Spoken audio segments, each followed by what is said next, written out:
Hello, hello, hello, everyone. What is going on? James here, and today I am with the one, the only GC, chowing down on a burger, or multiple burgers, sorry. Four. 4 burgers, so you've heard it first there, folks. We're going to review the Spider-Man films, but first things first is we might as well do Educating Jimmy for the Bants instead of we'll leave George's addiction till later. Let's just do Educating Jimmy. Right. George? So, okay. My facts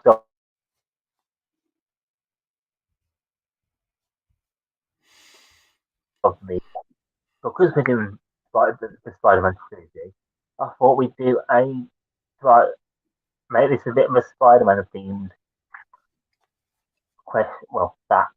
Go on then. And that is, did you know that in the comics, Spider-Man has a daughter who actually inherits his powers and he teaches how teaches her to be Spider-Man basically. Okay, fair enough then. I had no clue about that. That's an interesting fact. Yeah. Any other facts, or is that the main? Is that the main one? That's why I've got some news and to talk about as well. And what was the other segment later on? Was there, There's oh, it job was the stuff news. next, Yeah, but if you want to say the news, go for it. yeah, the news. That's what I was thinking. So this one's a bit of a fact and news that there is a Spider-Man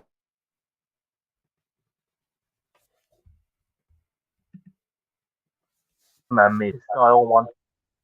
I don't know if you've seen it, but there's a movie actually made at Sony for the Sony for Madam Web. Um, and as Madam Web is I forget her name, but she's the woman from 50 Shades of Grey. So if you know who she is, so she'll be playing Madam Web, and there's gonna be like four other Spider Women, and so it will star a young um, a young version of Peter's mum and dad, and Peter's mom's pregnant with Peter. And so there's going to be a villain that's trying to go after Peter's mom. And basically, these 4 or 5 Spider Women have to basically go back in time somehow to stop the villain from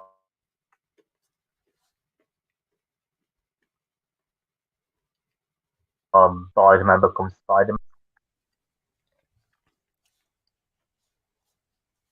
I know that might sound, it's probably.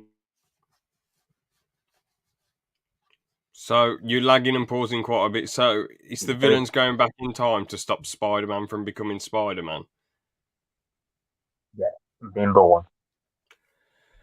Which And so villains? Madam Web, I don't know, I don't think it says, it said yeah. I just know that there's 5 Spider Women that are going to be the ones who have to try and stop it from happening, basically. So the Spider-Women are stopping the villains from stopping Spider-Man from becoming Spider-Man. Stopping the villain from killing Peter's parents so they can give birth to Peter. Oh, okay. I see. Basically, Terminator Spider Man version. Yeah. Somebody comes to kill the mother of the child who's going to give birth to the savior of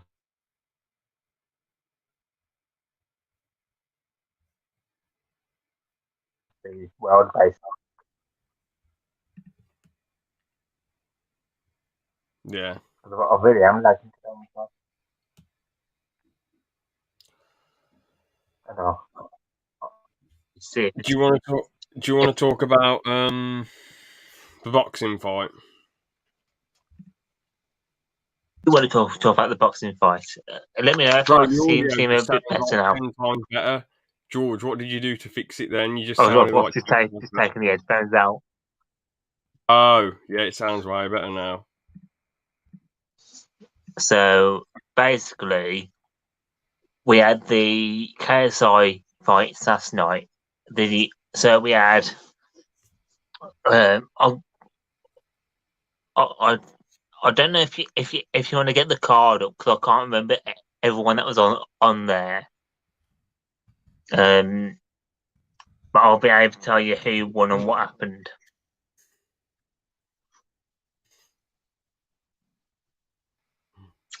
I don't know if it's easy to find or not. So I think the first fight was I can't remember. Face Temple, I think it was. Have you found it? Here we go then. So first we had the KSI 1, which Swarms barely fought, and even after he's mouthing after JJ and pushing him at the standoff, basically. So he went down quite easily. And then Dean the Great, an evil hero, that was basically the weakest one of the night. Nobody really cared about that. Damn. Sam Hyde one was quite funny because he was pretending to be like a drunk Irishman the entire time. Oh. And basically just wore Andy out. Which was okay, but not that good. The Salt Pappy one, that was over in, as it says, for 30 seconds. Salt Pappy punched Andy a few times, and that was it. And literally, I'd say about 4 punches, and he won. Now, this is one that everybody thinks is rigged once again. I don't think it is because King Kenny fought another phase member on his last fighting boxing fight, and King Kenny won, and people were so upset that they had it overturned to that other phase member won, and that's how happened. And people thinking Sensei won, where Kenny won it, and now people want that overturned. But to me, it just shows that these phase members are quite rubbish compared to Kenny. Did he deserve the win then, Kenny? Yeah, Kenny did deserve the win. It's just even like Keemstar and True Geordie were commentary for some stupid reason, and even they were saying that Kenny should have lost.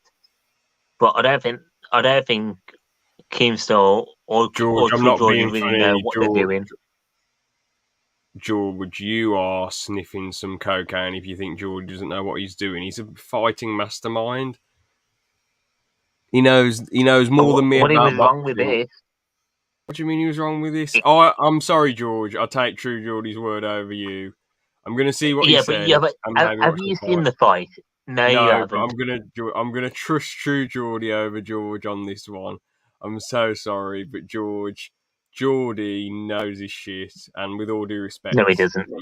he does. No, he doesn't. He does. He doesn't. He does. He does. How does he not know? Go watch the He's had fight. professional MMA Then fighters on who have said he's had professional MMA fighters who have said George. He's had professional MMA fighters on who have said that MMA is not boxing.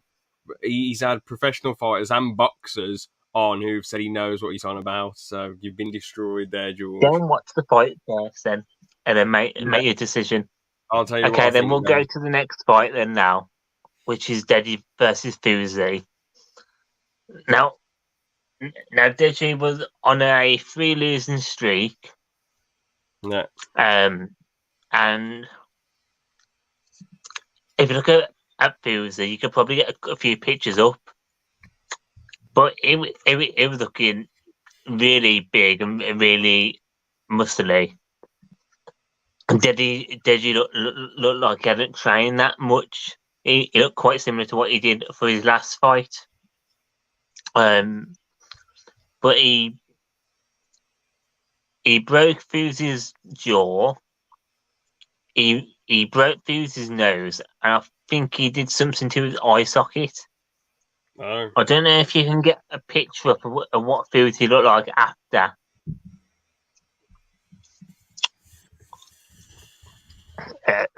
The fight, but Fuzi looked like he had gone through the ringer, really.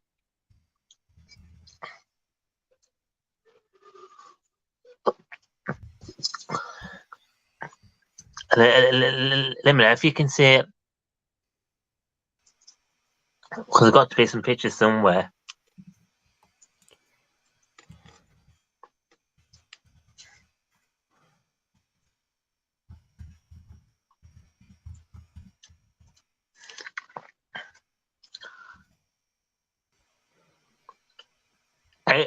Any luck? I'm just going to see if on this highlights it shows up with him after the It fight. should do.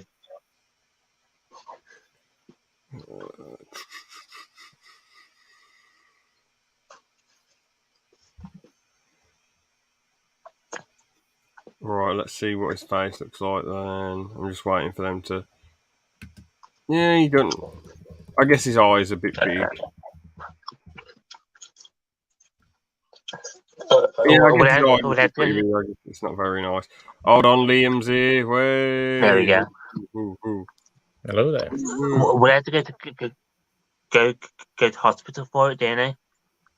I didn't know about that because I'm not interested in YouTube boxing, but yeah, this looks quite rough.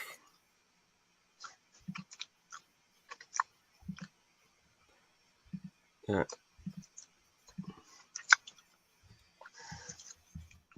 I don't want to play any footage just because this is like copyrighted. So, well, I guess technically what I just did then was footage, so this is not a good idea. Yeah, I got the most gruesome photo up anyway. So there you go. Yeah. If this gets taken, And then you had another fight in between JJ's second fight and the Deji fight, which that had a brutal knockout by Slim, because Slim came down the rampway like to, I think it was like Barbie music or something like that. He came down to the ring with that playing, and Temper's a really good boxer, and he whacked him in the face and he KO'd him. Like, really actually knocked him out. And then JJ KO'd Luis Padilla, but all for the fight, he kept claiming that JJ was hitting him on the back of the head, which he wasn't. And bear in mind, this Padilla guy, he's meant to be a professional boxer because JJ wanted to fight a professional boxer before Jake Paul did, which he did. But this guy kept going like that to his head, basically insinuating that he'd hit him on the back of the head.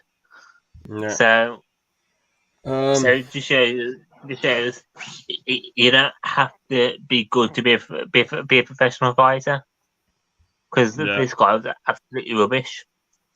But JJ still fought 2 people in one night and got 2 KOs. Yeah, very impressive. So, It does. Very impressive. I mean, it makes a lot of sense to do something like that because he can't fight these MMA legends that Jake's fought just out of the blue. So fighting 2 people in one night, which there ain't I'm really many sorry. people who do I'm things sorry. Did you like that. say MMA legends? Well, Tyron Woodley is a legend, like all the 4 title No, defenses. no, he He isn't. is. Yeah. No, he's George, not. I watch UFC. The only FC you know is bloody KFC. I mean, bloody hell, George. I don't. I'm Jog on. even a big fan of. Have a day off for once. Bloody hell. Woodley is an MMA legend. Askren's a very good fighter. And, yeah. The one, Askren just had a leg surgery and No, hasn't hip fought in surgery. years. It was a hip surgery, George. Same thing. And then Tyron Woodley, he was so desperate for a fight that he had Jake Paul tattooed onto him because he was so desperate for that second fight. He still beat a load of brilliant people in UFC, in MMA. Robbie Lawler, Carlos Condit, Calvin Well, they Gastelum. must be absolutely rubbish for George doesn't understand. George, you're really close to getting a month-long ban from the podcast. You've got diarrhea of the mouth at the moment with this MMA talk. Because the thing is, these fighters fought him in MMA. Just because Woodley hasn't got good hands doesn't mean that Woodley's shit. I thought Jake Paul would win. I think I picked Woodley in the first one just because I thought Jake Paul's defense wasn't very good and Woodley would get him with that right hand in the end. But again, you can't say MMA and boxing are totally different, George. Trust me. If you can only use your hands and boxing gloves, it's going to be well different to being able to use your hands, knees, legs, elbows, your grappling, etc., clinch work.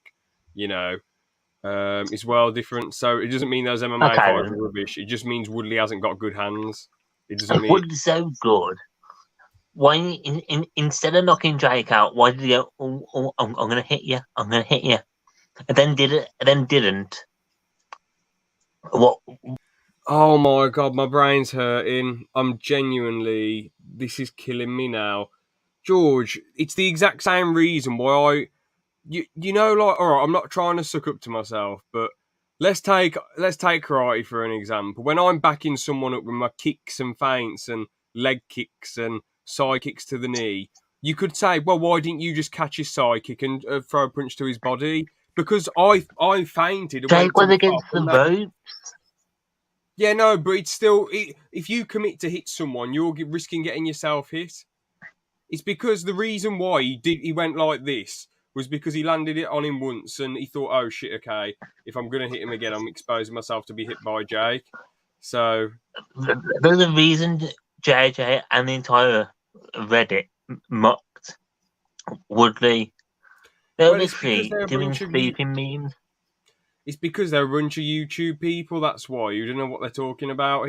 He's amazing MMA, but MMA and boxing are well different. If a boxer went into MMA, they'd get taken down and beaten the crap out of. If MMA went into boxing, okay, then specialised in boxing. Woodley got beaten by a YouTuber twice. It's because it's boxing. I just said.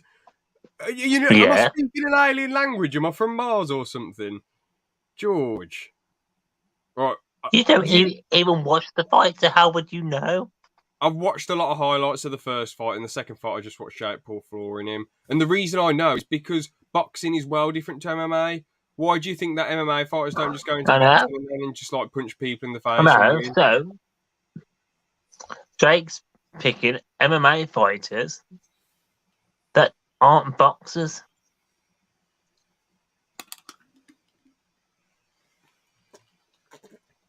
I'd give him credit if he fought Fury before he wimped out.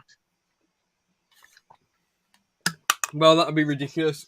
A bloke who weighs like 200 pounds fighting some guy who's like 260 pounds. Well, 280. Fury was going to fight him.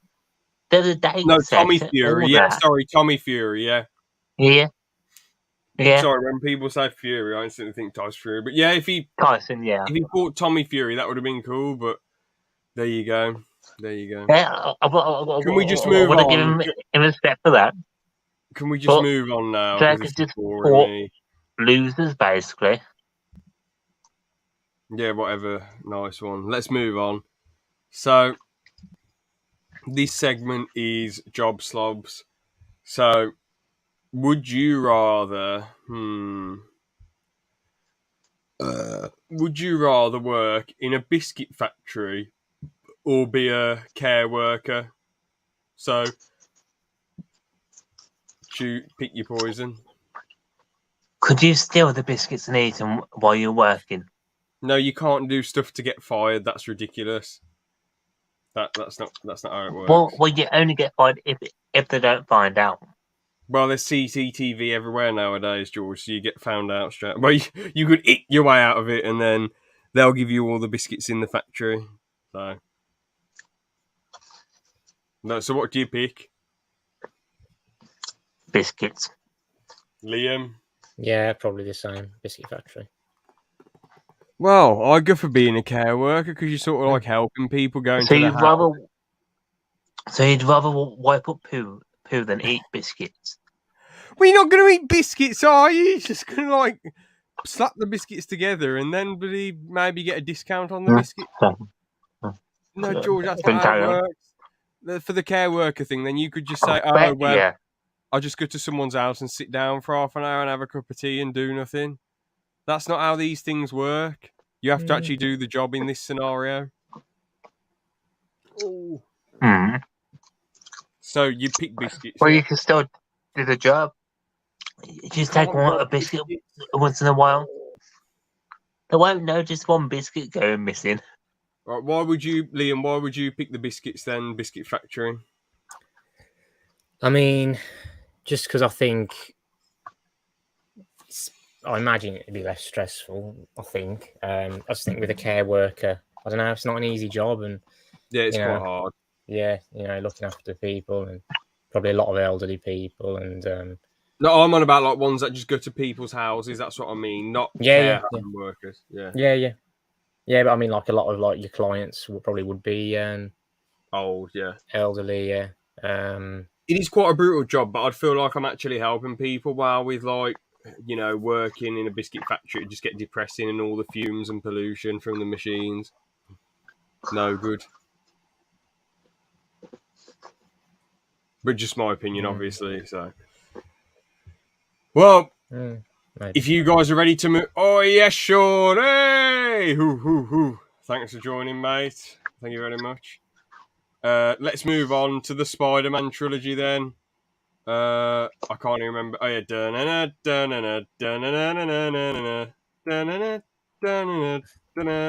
Spider-Man. So, Spider-Man 1. To be honest, the dialogue is pretty odd and weird and memey. The bullies are just cliche 2000 bullies. I was really like sort of like taken out of it straight away watching it after so long. Have any of you worked with Callum? That'd be hilarious. No, sadly not though. Wait, I wish I had, George. Why are you pointing at me? I wish I worked with Callum's Corner. That'd be an honour. When did this happen? I wish it happened. When did this happen?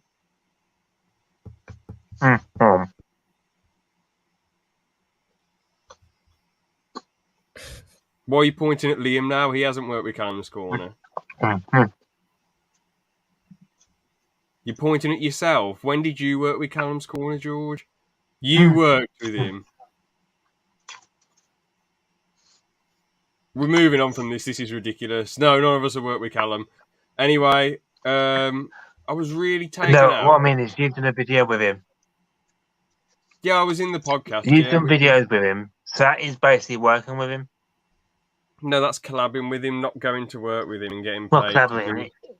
collaborating it. Is this the same thing as working with him? No, working is going out and actually earning money and doing things, while collaborating is just... You can earn money from collabs if you're big enough. I didn't earn any money from working with. Well, I just said working with him. Then I didn't earn any There money we go. from collabing with him. All right. Anyway, yeah, I was really jarred by Spider-Man 1. How all the teenagers looked about 30. The only person who didn't look 30 was the geezer in the glasses who was like, "You all need to calm down now. You all fail this class." He was like a psychopath. You know, the bald dude with the glasses at the start. He was like, "If any of you talk Yeah. anymore, you will fail this class." And obviously, Spider-Man's like, "Wait! Trying to chase after the bus. His I mates. think they were better than the Morbius bullies, though. I haven't seen Morbius, so I don't know. Me neither. Oh, well, the bullies in that were like typical like 80s bullies where when like a piece of paper falls out a window and it's a letter, and these bullies all around looking Okay. like rubbish. Anyway, it's a cool origin to Spider-Man's story because, you know, he's like giving facts about the spider, so he's actually quite interested in the spiders. Then one lands on his arm and bites him, and he's like, "Shit." And then the next day we get an iconic meme. We get an iconic meme where Norman Osborn hops out the car and Peter Parker's like, Harry's like, "Oh, Dad, this is my friend Pete, you know, Pete." And he's like, "Oh, hello, I hear you're into science. You know, I'm something of a retard myself." Have you seen those memes where, like, Peter Parker says something really odd and stupid, like in the meme, and then he says, "You know, I'm something of a retard myself," you know? Gradually, it's all cancelled saying that. Well, you are. Surely you can say like that, George. You can say retard. You're not going to get cancelled. No, you can't. In a meme you can't in this day and age, mate. You can't in this day and age. Well, with you here, can't we cancel it out and you just go, "Eep," and then they don't come for me to cancel me? I'll side against me against you in a minute. What do you mean you'll side against me? I'm asking you for help. I was saying Sean's right because it was meant to. It's meant to be. It's meant to be the lizard. That wasn't Dr. Connors, George. Have you gone mad? This is the Tobey Maguire trilogy we're talking about. I'm not We're talking about the Andrew Garfield. The title of it is the Sam Raimi trilogy, George. No, but he is in it. Yeah, Dr. Connors was in it. I'm on about the bald dude at the start with the glasses. But what it must be the second or third movie then? Yeah, might be Dr. Connors is in the movies. He's at the start of the second, and he's like, "Pete, if you keep being late to my class, I'm going to throw you out the window." Yeah. So, but yeah, that teacher didn't look older than all the other characters. I thought the characters looked older than him, which was very trippy. What else was cool then? I like how it's cool how Norman becomes the Goblin because you do feel bad for him because this isn't originally how he is it? He was originally an alright guy, but the Goblin smoke brings out his most toxic energy, and he's like, "So you'll delay my experiment, will you?" And then he throws him across the room. The toxin. Yeah, the toxin, that's it. And then he throws him across the room, and that actually wasn't CG. That dude actually got thrown across the room, which is really amazing.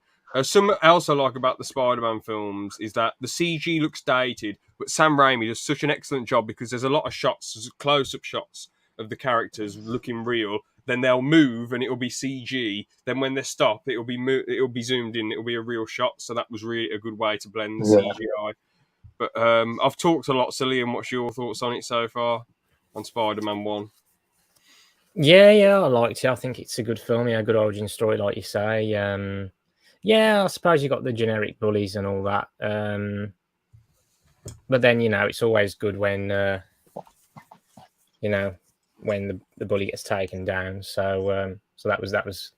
It wasn't. Yeah, wasn't that like? Didn't they do slow mo with that? Where what's his name? What's the bully? Flash. That's it. Flash Thompson, is it? Oh yeah, Flash Thompson. And he's like, doesn't he do something? It's because in slow mo, doesn't it? Because I think he's.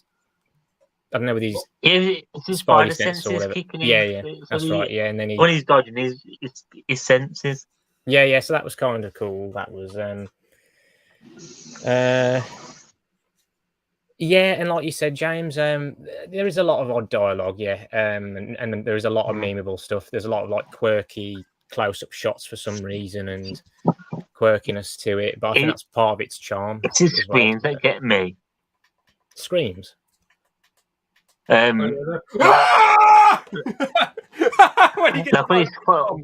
when Peter's climbing up the side of the building and looks down here, I like that. Yeah, and another thing I like, yeah. do you know when he catches all the food that MJ drops? Didn't that take like 100 takes? Yeah, it's like 100 takes it took to get that. Crazy. How that wasn't like CG, that was actually done. That was the real deal, wasn't it? Yeah, you got to respect that. Yeah. What were you going to say then, Liam? Sorry. What was I going to say? Yeah, the stuff with Norman's cool as well in his origin. What was I going to say? But yeah, I guess at the same time, I think there's probably not as much CGI in this film. I mean, there is, but I think less so than 2 and 3. And I think the soundtrack's good. Yeah, the story's good. Like I said, there's a lot of quirkiness about it, but I think that's part of the charm of it. Yeah, and just a lot of funny, I do love the campiness. Yeah, a lot of some funny stuff. And there's some really good choreography as well in the fight scenes. Definitely. I was gonna say, I felt like Ben was a bit weird with his power responsibility speech because it came from Peter standing up to Flash Thompson, but it's like Flash was trying to hit Peter 20 times first, and Peter dodged out the way and then socked Flash one. But Ben's like, just because you can beat him up doesn't give you the right to. And it's like, mate, Peter was defending himself. It's not like if they wanted Ben's speech to work better, what should have happened is that Peter sort of like Flash says something stupid to him, then Peter like pushes him over and floors him. Not badly, but just, and Flash is really freaked out. Then Ben can be like, you shouldn't do that to people, even if he did nothing to antagonise you, because great power comes great responsibility. I think it's about Uncle Ben 9 and then the Amazing Spider-Man 2, the Amazing Spider-Man 1. What did Martin Sheen say? It's just really prolonged as a responsibility speech. It's you must have a moral responsibility to do these powers, and it's really prolonged, not just the powers are with great power becomes your responsibility, or whatever it is.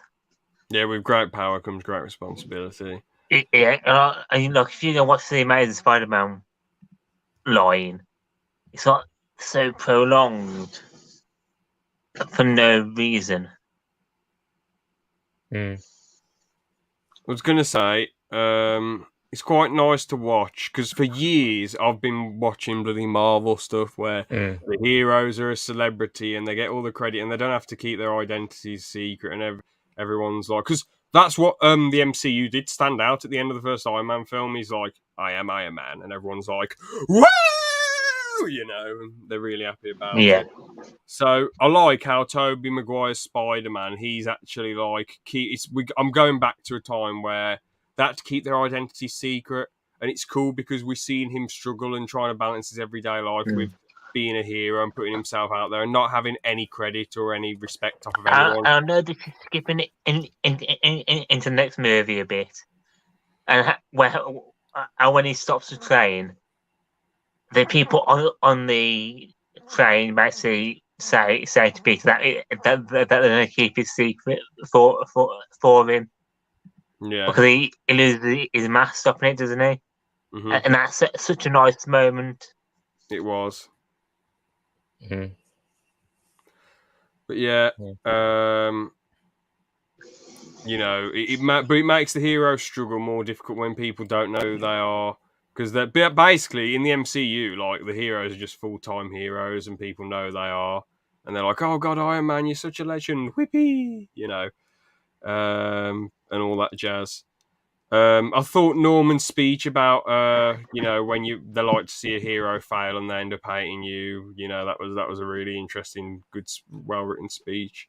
The Yeah. scene before that, I really liked how Green Goblin came in straight away, and for the whole film, obviously for most of the trilogy, Jameson's a hard ass, but Green Goblin was strangling him, and he's like, "Who gets the pictures of Spider-Man?" And he's like, I don't know. It comes in the mail. I do like how he doesn't give him up. Yeah, that's exactly what I mean. Yeah, I like how even though he's a hard ass, he doesn't give Peter Parker up. I thought, man, that's so cool. Green Goblin could have thrown him out the window, but no. But Jameson was like, no, I'm not giving up one of my fellow workers.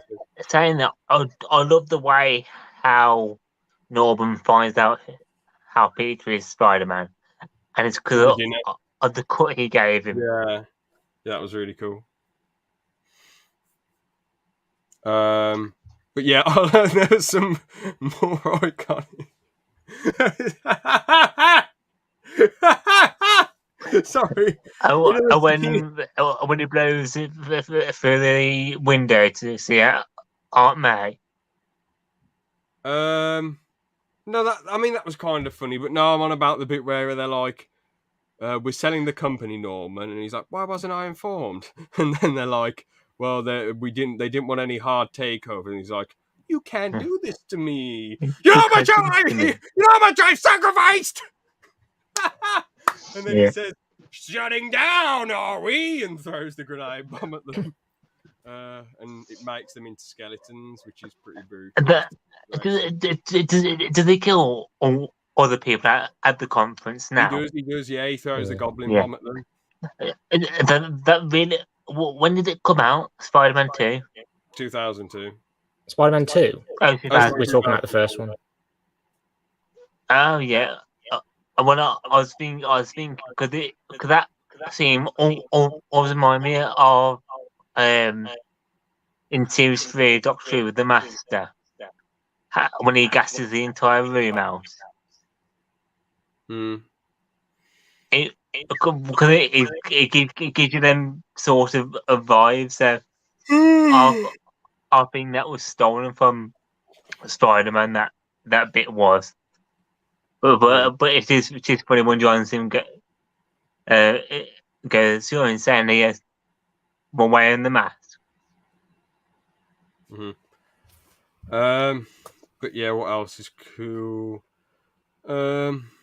Yeah, I mean, in reality, with that speech, Gwen isn't in this one. It's Mary Jane. Gwen's in number 3. That's what I mean. Yeah. Yeah, Mary Jane's alright in it. She's a damsel in distress in the end. She doesn't really seem like she has that much characterization apart from Peter Parker's like, I've loved her for years, and she is with Harry, and then at the end of Spider-Man, he's like, oh, I can't be with you because I gotta be Spider-Man. So I feel like she has better characterization in 2, and more impact in 2, but she's good in this one overall. I think we'll talk about this more near the end. But No Way Home added quite a few little bits and pieces that made this trilogy and the Amazing Spider-Man trilogy better in ways. But I think we'll talk about that more near the end, won't we? Yeah. But yeah, I think with Norman's speech here, though, I think in reality, like, as humans, we like to see people fail and try hard and succeed. If they fail, it's bittersweet. If they straight up succeed... Well, no, if they fail and succeed, it's bittersweet. If they succeed and fail, it's bittersweet. If they, straight up succeed without any adversity, we find it boring. If they straight up fail, it just annoys us because we think, what a load of BS life is. It's not fair. But we do like seeing people try hard and try to get there. And that is basically Spider-Man. He's trying to balance everything. And sometimes he fails. Sometimes people get hurt, But most time he succeeds and shit goes well. But overall, what do you guys think of it then? I mean, personally, the dialogue wasn't the best, but everything else about it's decent. But what would you guys say? I'll give it like a... I'm doing percentages now, so I'll give it like a 7. I'll give it like an 82% out of 100%. What would you guys give it? Oh, 89. I'd have to go for. I'll give it 85%, I think. Okay, you guys don't have to do it how I do it. You can do it out of 10 or out of 5. Or... Okay. But yeah, if you want to do my percentage. Well, we can always just do both. Like, I'd probably go for an 8.5 out of 10 and an 89%.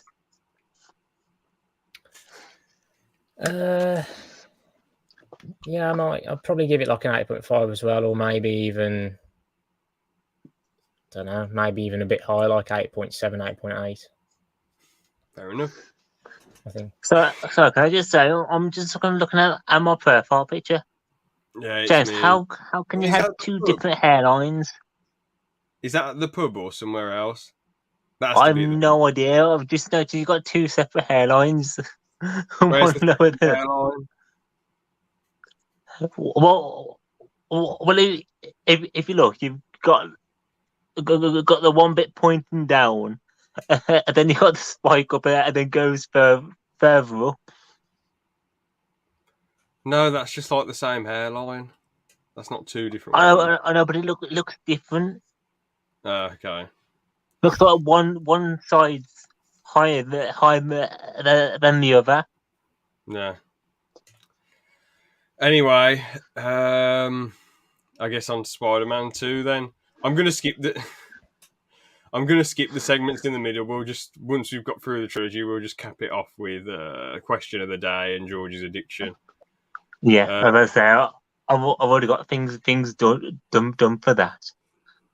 Cheat. But yeah, Peter is so in Spider-Man 2.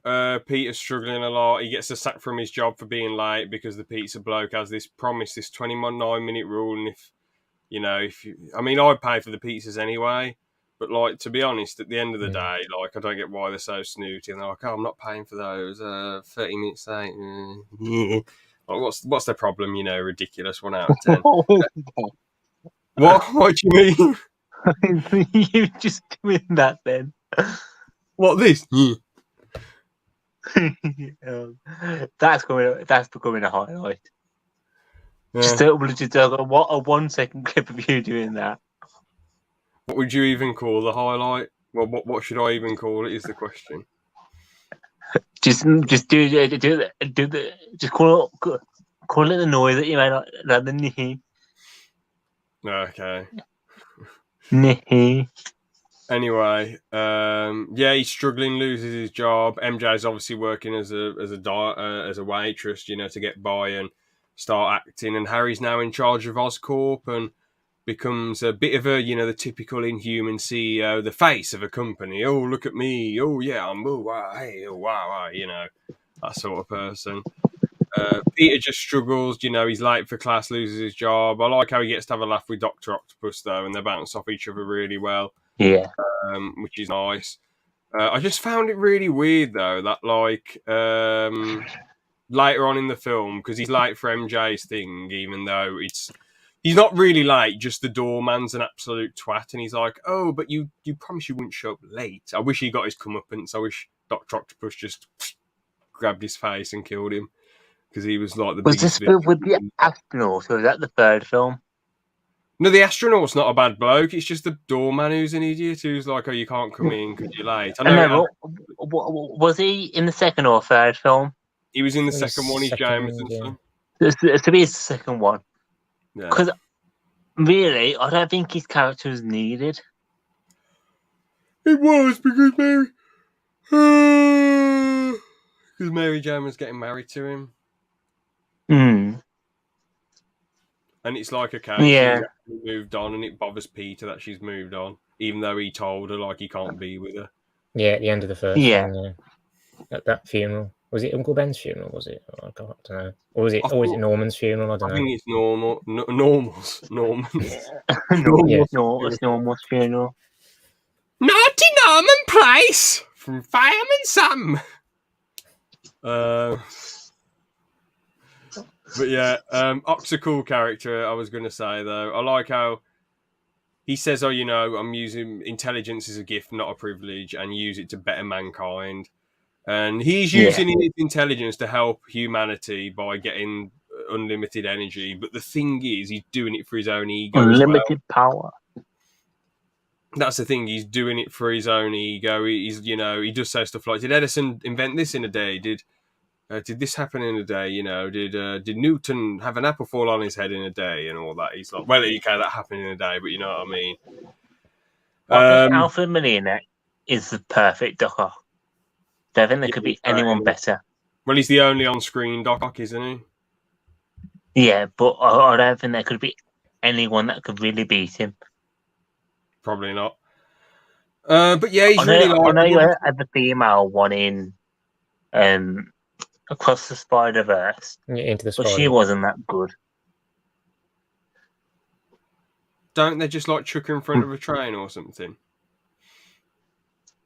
I don't know, but she has a blow up arm to that one. Oh no, I think she jumps at them, then a train hits her from another universe. But yeah, I feel like Doc Ock though. It is a bit for his ego, but it's for his ego and he wants to better mankind. But because the little chip gets damaged, the arms make him care more about having the power of the sun in his hands. But I was going to say though, I was quite baffled at the scene where Spider-Man's on the phone. It's a decent scene where when he's trying to explain to MJ, but he's like, "I'm Spider-Man. I'm Spider-Man. There, I said it." And it's like, bro, you're out in public on a college campus. People are either going to actually take you seriously and think, "Oh shit, Peter Parker and Spider-Man's voice sound exactly the same. It makes sense that Peter Parker is Spider-Man," or they're going to think, "What a lunatic." And MJ didn't hear it anyway, so weird that he said that. It would have been better if it was in a private area or if he did it from his flat. Give me an end. Yeah, but how many people are going to believe that it's him? You never know. You never know. But yeah, you feel a bit bad for Doc Ock. I wonder what flavour it was then. But I was gonna say, like, right, you feel a bit bad for Doc Ock because the reason why he keeps going on about, like the sun and all this jazz, it's because like it's his life's work, and he's insanely hyped for it. And then for that to just blow up in his face because he made one wrong calculation, you do feel a bit bad for him. And the tentacles are quite scary. Doc Ock, though, James. With Doc Ock, I wonder what flavour it was. Anyway, I find it quite interesting how like the Oxygen. I find it quite interesting how like the arms go in people's faces, and that's a pretty scary introduction. And then Doc Ock gets up, and you can tell the arms have just taken over, and they're just bastards. But what do you guys think of Spider-Man 2? So he's armless. He's armless. George, he's not harmless at all. He's terrifying. Yeah. I mean, I think overall Spider-Man 2 is a great film. I have to admit, though, because I've only watched the trilogy once when I watched it back in December, but when I was watching Spider-Man 2, though, I have to admit the first, 20 minutes, half an hour, I was actually a bit bored. Like, there's some interesting stuff in there, but, at the start there, I just found it a bit boring and slow. But then it picked up after. I think it was from, when Doc Ock actually became Doc Ock and had the tentacles and whatever. And I thought maybe in that scene there was some, I don't know, weird acting. I don't know what to say it was bad, but I don't know. I think it was just like his wife, screaming. I thought that was odd. Oh, yeah. The way she did that. I don't know. I thought that was a bit. I forgot he had a wife. Yeah. I don't know. I thought bits of his acting there were a bit weird, but Jar Jar Binks is I love you. That's top quality acting. But one thing we haven't mentioned is a legendary piece of cinematic history. Pizza time, yeah. Pizza time. Yeah. Yeah, but what was weird about his acting out of interest? I'm only kidding about the No, I think it was just a few things here and there, like maybe how he was acting, like maybe in that scene, or when he got up from off the operating table, was it? I don't know, I just thought it was some of these, just the way he was acting, I thought it was a bit, I don't know. I thought it was a bit off. Taking him over. The tentacles. Yeah, I guess. Yeah. Like I say, he still plays the character really well. I don't know. It's just what I thought at the time, but yeah, that when he becomes Doc Ock and he gets off the operating table, there's like a horror vibe to that, which I think was Sam Raimi's intention because he'd directed horror films before that, and he directed the Evil Dead trilogy, I think, in the 80s and whatever. So there's some scary stuff about that, and just trying to think. Like I say, some more good memes as well, and even just some great scenes, I think, which really lifted the film. And like when Aunt May's talking to Peter, giving that speech or whatever. I can't remember exactly what she said, but I remember that being a powerful moment with the music. Was it when she was leaving her house and she was saying about how people need heroes and how Timmy, young Harry or Timmy or whatever wants to become Spider-Man? It might have been after they spoke to that little kid. Yeah, it might have been. Yeah, that was really cool. Yeah. You don't normally think that she's dead now. Yeah. What were you saying then, Liam? Yeah. So and also the train scene, like George mentioned before, I thought that was one of the highlights of the film. Because he stops the train and then he just stops it at the end, and then he's just completely exerted himself, and he's about to fall off the track, and then they stop him, and then they all pick him up and pass him over. It's like he's the Messiah, isn't it? You know. Another thing I like about this trilogy is how his webs are actually organic. Yeah, they come out of his. Yeah, it's cool. Yeah, but I was gonna say though, Liam, I like how they lift him like he's Jesus. Yeah. That's what I meant. I wanted to bring something up as well because this is a long tangent. I don't want to risk getting interrupted by George. But one aspect I really like of this is I haven't really watched many superheroes films that have come out before Spider-Man, to be honest. I watched there was that weird John Travolta hero film, but I think that was 2005. Was it The Punisher, where John Travolta was the bad guy? That was one of the most boring films I'd ever watched. Anyway, I don't think that came out before Spider-Man 1. The only films I watched before Spider-Man 1 hero films were the Batman films. He never packed it in, He never packed in being a hero. I'm guessing Superman didn't pack in being a hero, and I'm guessing Adam West didn't pack in being a hero. So what I like about this is how Peter Parker, he loses his job. MJ's, not interested in his excuses for him being late. He keeps being late for Dr. Connor's class. Aunt May's low on money, which is probably annoying him. Harry hates him, even though that could easily be solved with like the smallest explanation ever. And also his powers give up on him. He's trying to shoot and his powers give up on him. And you just think to yourself, like, man, this guy deserves such a break. So when he takes the suit off and shoves it in the bin, you think to yourself, you know what?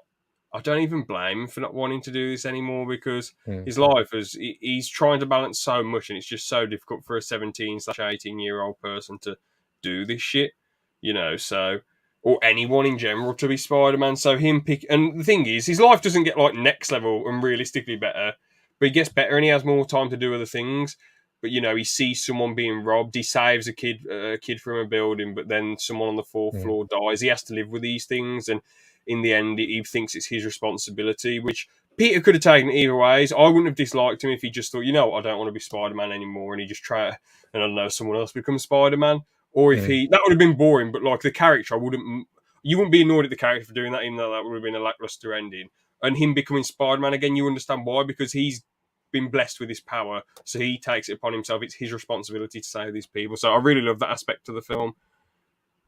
That's all great.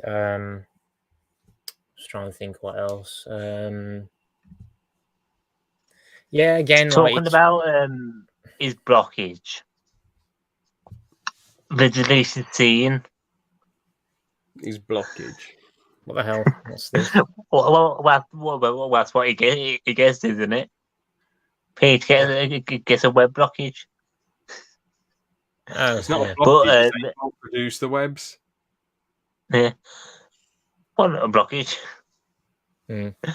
But there's a deleted scene after Peter throws away the suit of JJ, and he's wearing the suit. James. Yeah, there's a scene of him wearing the suit. I think I've actually seen that before. But what were you going to say, Yeah, Liam? yeah. Sorry. Yeah, so again, like, you know, we're following Peter, MJ and Harry, and yeah, we're following those characters, and they further get developed, and it's just good to see. It's they're interesting to follow. But yeah, going back to the train scene, actually, yeah, I thought that was one of the highlights of the film, and just with the music as well. And then they put him down, and like George said, they say, or they promise that they're going to keep his identity secret. Hmm. Then they're like, "You got to go through us," and then yeah, very well. Oh, but of course, before that, yeah, there was a great fight scene, yeah, very well shot. And let me think. And then I guess at the end as well, when he has the final fight with Doc Ock, there's some great sort of dialogue there and speech from Peter when Doc Ock's got him around the neck. And he ends up having to save MJ once again. Yeah.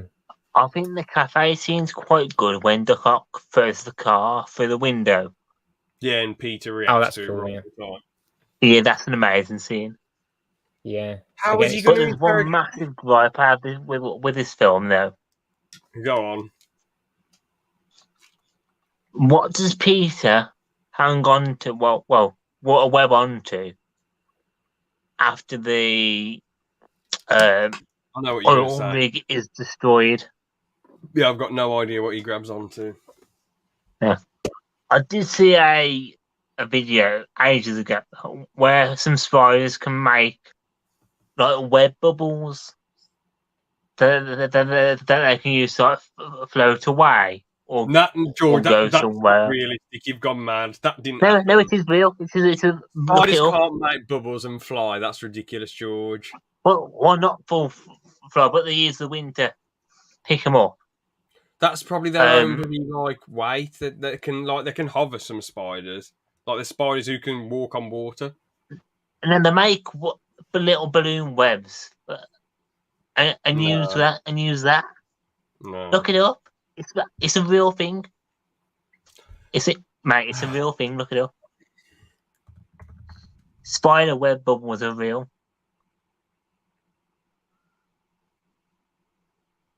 George, it just comes up with some decorations. You've gone mental. It just comes up with balloon decorations.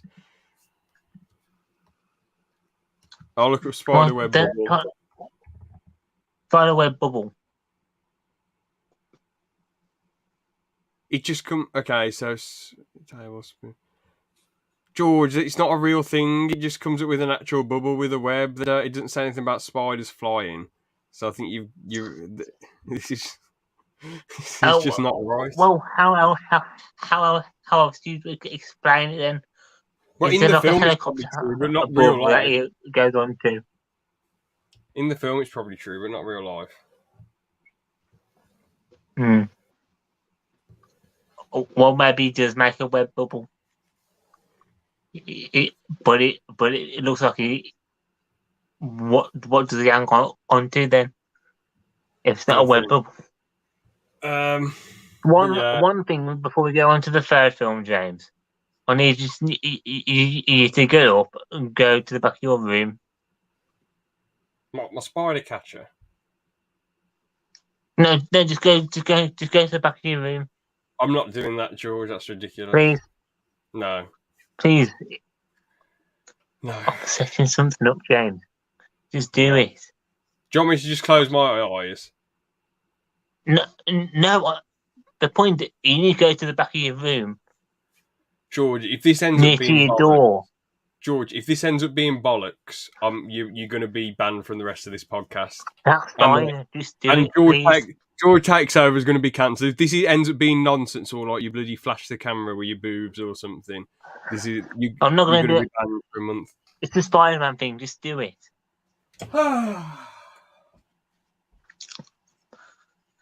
Now you can come back to the podcast when you fix that damn door.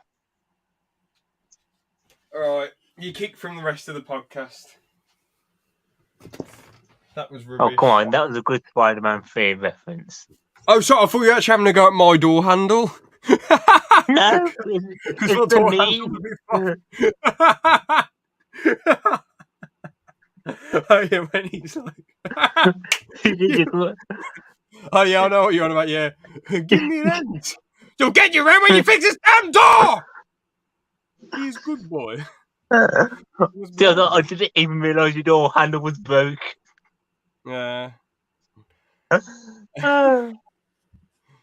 All right, no, that was good then, George. I'll give you that one. That was really good. Thank you. All right then, but yeah, I just want to mention one last thing I really like about the film is Norman being like, avenge me, and then Harry's like, yeah, and throws a knife at him, and then him trying to avoid the temptation to kill Spider-Man / Peter Parker, throwing that knife into that dagger into the mirror leads him to that. It leads him to getting his revenge because he sees all this goblin equipment. He's probably thinking to himself, you know what, I actually have a good chance of kicking Spider-Man's ass with all this jazz. But yeah, I guess the only thing I really liked about this as well is that the shots improved, because in the first one I noticed a lot of like basically there'd be really long shots lingering on someone's face while they're talking, and usually when someone's talking, you usually expect a reaction shot at some point. But in Spider-Man 1, it felt like it was just a lot of lingering on people's faces, and there was not really any reaction shots. While in this one, the camera work and the editing flowed a lot better, in my opinion. It just felt like a normal film. Well, the last one, some of the camera work lingered on for too long. I like some of the shots, like when Peter goes flying, though, in the first one, where the bomb goes beep, beep, beep, beep, beep, and he goes, ah! Like that. That one was pretty amazing. But yeah, enough about that. Sorry, I was just going to say, I think that final fight scene in the first one between Spider-Man and Green Goblin was well shot as well. Yeah, and it was good as well. Like that was probably my favorite fight scene in Spider-Man, especially how it ends, because he's like, "Oh, I want to help you, Pete. You're my friend." And then the Spidey senses kick in, and he does the backflip, and then don't tell Harry. Yeah, you're the one who's out of your mind. Yeah, to be honest, the lines and some of the dialogue are cringy, but some of it's just so funny and of its time. Have you seen Give Me Rent memes? Yeah, like Thanos saying, "Give me rent," and then slapping Captain America. But yeah, I'll give it. The past the booth one with Thanos. I give it 89% Spider-Man 2. I give 100% and a 10 out of 10 just because of pizza time. Really? Come on, get a grip. What's the actual rating? That's it. Come on, get a grip, George. What is it actually? Okay, 9.5 out of 10 and 99. Well, without pizza time.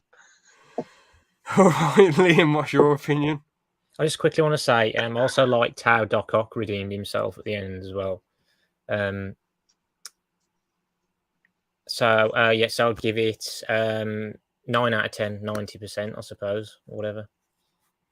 Yeah, fair play. I mean, yeah, it's cool how Doc Ock's like, straight away, Spider-Man's like so heroic. He's like, I'll do it. And then Doc's like, no, we'll do it. And then the arms, like, he's fighting against the arms. He's like, no, I'm in command, I'm in control or whatever. One final thing I liked about it, though, is how you think, all right, him and MJ just aren't meant to be. MJ's about to get married, and then Jameson's like, oh, yeah, the iconic, yes, and the classic, I don't want to do the kettle laugh, Oh yeah. I've steamy used that kettle a few laugh. times. Yeah. I did it. When I Can't do believe the you steamy mentioned kettle laugh, I did it loads once, and it really hurt my chest. So I'm not going to do it. But you know the like that. Yeah, You it's know, a great scene. that's it. Yeah. Yeah. He's got such a I legendary. can't do it. But And that's a big meme as well, wasn't it? yeah, that's one of his best lines, to be honest. And I really like how Mary Jane at the end is like, "Come on, Pete, it's my choice if I want to be with you." And then he's like, "All right then." And then he has to go and do his shit and save the day again. Yeah. Another swing around the city to Mm. end off the Spider-Man film. Which is cool, yeah. And I was gonna say it's just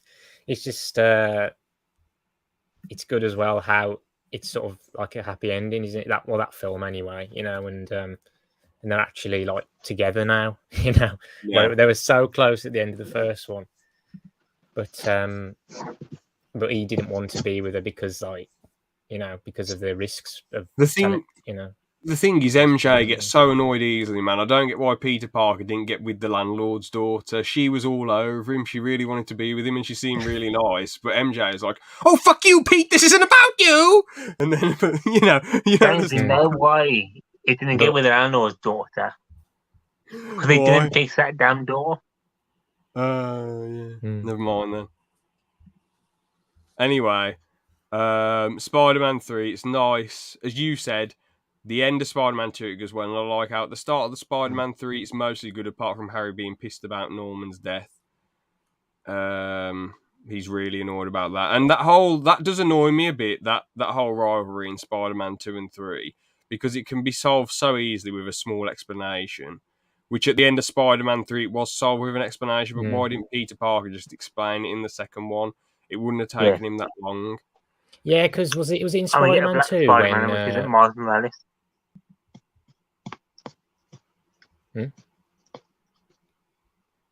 Yeah, What about I was Spider-Man? going to say in Spider-Man 2, that's when Harry finds out Peter's Spider-Man, isn't it? I think.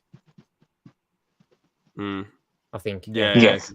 The mask Yeah, because he takes off his mask and just stabs him. Like, oh. Yeah, that's right.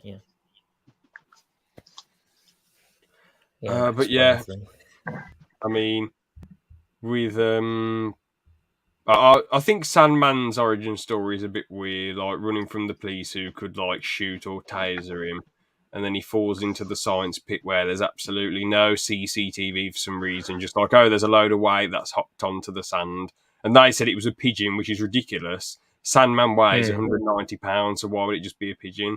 That's very odd from the How do you know is that weight? Because it says in the film, like for him and the Sorry, I thought you were gone and actually looked up all Sandman's weight for the podcast. No. Basically, the criminal from the first one who basically him and Sandman do the robbery in the first Spider-Man. It says both of their weights. The smaller criminal's about 165 pounds, and Sandman's like 190 pounds.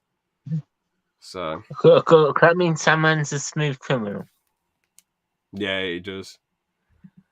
But yeah, the amnesia story, like the fight scene between Harry and Pete is really cool at first. Like I like that because it's hard to make flying fight scenes work.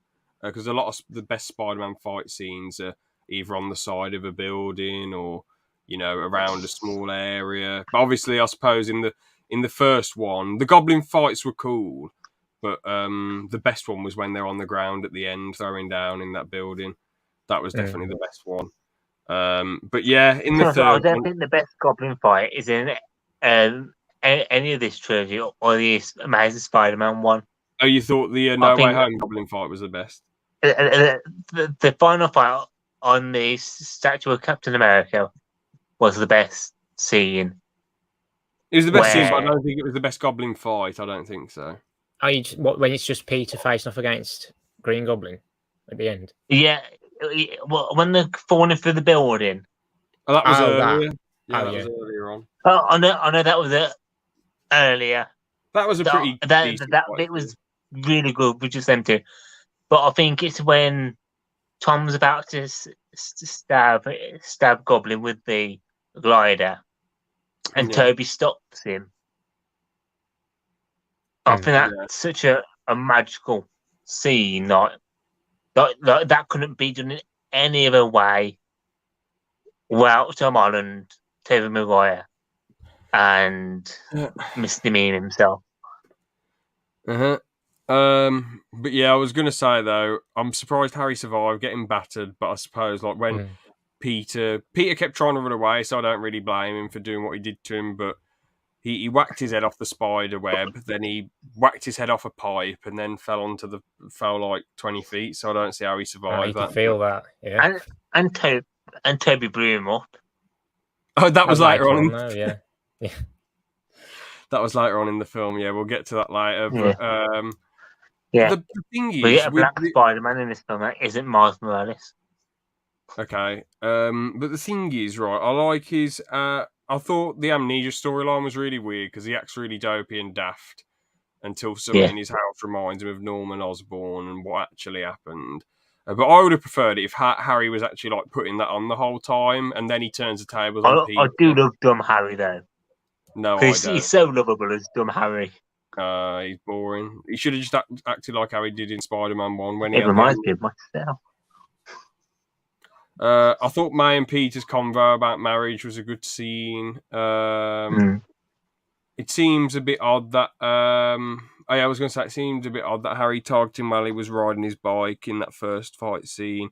I would have liked it better if if Spider-Man was trying to save some people, then Harry came and fucked shit up for him. That would have made a lot more sense and been a lot cooler.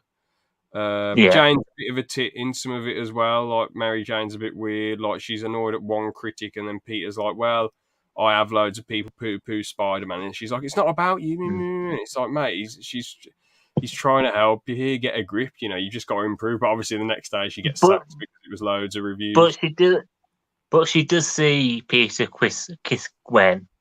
That was annoying. Yeah, that was really uncool. That was really uncool, to be fair, with Peter. But this was when he was infected with venom. Was he? Was infected by that point? I thought it was before. No? I think he was when he goes and kisses her, doesn't he? I don't think it is. I don't know actually. I can't remember. It can't be that. I know when he does his dance. Yeah, but that's later on. I was going to say that's after, isn't it? And this is like a bit of a montage. I don't know. Can't remember. And then he goes to the cafe or whatever, where MJ's a waitress with Gwen. Yeah. So maybe it must be later on. I think maybe this is when he's going well for him, isn't it? And he's everything wrong before he gets the venom suit. Then I think like he gets I don't know if Shane Jones is looking it up or something. No, he gets it and it makes him more powerful, and he's like, "Oh, I like this," and he hunts down Sandman, beats the crap out of Sandman. At first, it's like a good thing for him, but it just gets him more angry and angry. And the final straw, well, he smashes Eddie's camera and fucks it up for Eddie. Which, to be honest, I don't really. See you, chump. But I don't We're trying to get Buddy Maguire. No, but the thing is, Eddie was just a pillock anyway. Yeah, because he was like, "Oh." I mean, when Gwen Stacy was hanging off the building, I was surprised that they were together because, like, all he's doing is taking photos and says to her dad, "Oh yeah, I'm dating your daughter," and "Oh yeah, she's doing some modelling up there," and I'm just thinking, like, he doesn't give a shit about her. He's just taking pictures of her. You'd think he'd be actually panicked or worried. I mean, what a douche, what a buffoon. You don't feel really bad for him when he's Venom because he's just a prick anyway. And to be honest, he was a dick. Basically, because when Maguire is great though, kind of. But the thing is, right, when he's like, "Oh, I'm going to ruin Spider-Man's image for you, Jameson," with a fake photograph. I mean, he would have got found out for that anyway. And then he goes to the church, and you think, "Oh, okay, maybe he's trying to change his ways." But he's like, "Dear God, please kill Peter Parker." And it's like, what the hell? Are you okay, mate? All he did was cost you a photography job. Get a fucking grip, you loon. And then obviously, Venom gets attached to him and he's just a horrendous dogshit boring villain. Rubbish. I was going to say, I just wanted to go back to, when was it? I don't know. Actually, I'm just trying to think. Yeah, I know you were talking about the fight scene with Harry. Yeah, that was cool. Yeah, like I say, interesting how he survived, but I guess he kind of has to for the sake of the story. I guess He survived a lot of shit in this film. I mean, whacking his head. Then they had a fight afterwards, which was really weird. And to be fair, Peter had him beat. It wasn't like Peter was going to be in a dick and tried to finish him off. But then Harry was just a prick and threw the grenade at him, and Peter just threw it back in his face. So I can't really blame him. Yeah, that was even more. Yeah, he survived a grenade to the face. But I can't really blame Peter for doing that because it's like, Matt, he just tried to kill Peter after. Yeah, I guess he did it in a bit of a douchey way. Like, you'd think Spider-Man normally, he probably would have threw the grenade to, like, the goblin armor or something. I don't know. But obviously, he was like, shit, he's throwing a grenade at me. I'm just going to throw it right in his face. Then what a prick. And he survived somehow. Do you guys think... Sorry, I was going to say, do you guys think that the memes have made Spider-Man 3 better?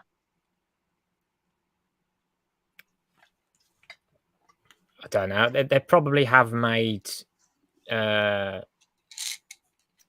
more people view the film more highly, I suppose. I imagine. Yeah. Like with Bunny Maguire and all that, people made so many memes of Bunny Maguire. Yeah, true, yeah. Oh, so, actually, that reminds me. I remember at the start of the film, something that was I thought was quite funny was, I don't know whether you can remember, but I think I don't know whether Peter's talking to Jameson again, and then I don't know whether he is, but and then he's got his staff, like his colleagues, and then doesn't he have a heart condition now or something? Oh yeah, when she keeps going beep and the timer keeps going. I thought that was hilarious. That was amazing. Yeah. And he says, and he goes into the mic and goes, "Thank you." And then goes, wrong one. Just keep doing it. With water, you got it with water. Yeah.